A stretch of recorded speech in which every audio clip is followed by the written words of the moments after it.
Naranasan mo na rin ba yung may certain feeling ka tungkol sa isang tao, bagay o sitwasyon na tila nagsasabi sa iyo na mukhang okay naman ito o di kaya'y parang may nasisense kang kakaiba o mali?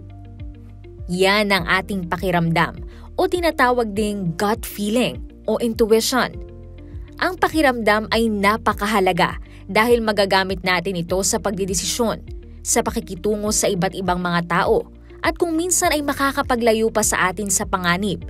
Kaya alamin natin, ano ba ang mga tips upang tumalas ang ating pakiramdam? Experience improves your gut feelings. Upang tumalas ang ating pakiramdam, kailangan itong ma-practice.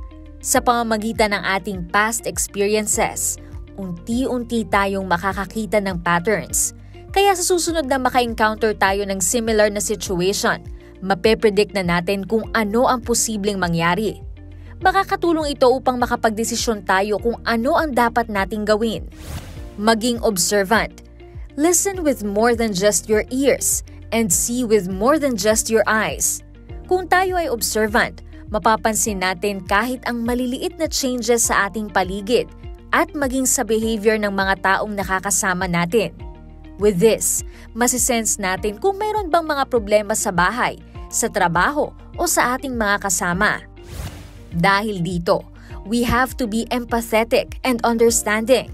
Hindi man natin nababasa ang nasa isip ng kapwa, pero kung tatalasan natin ang ating pakiramdam, magkakaroon tayo ng ideya kung sino sa mga kasama natin ang posibleng may pinagdadaanan. Kaya naman maging maunawain tayo sa ating mga kasama at maging maingat sa ating pakikitungo sa kanila. It will also help maintain a healthy relationship with others. Yan ang ilang mga paraan upang maging mas matalas ang ating mga pakiramdam. At huwag nating kalilimutan na tayo ay mayroon ding tagline na innate goodness.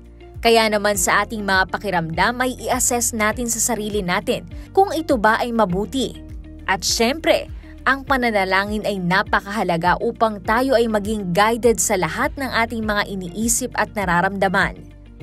You can do it!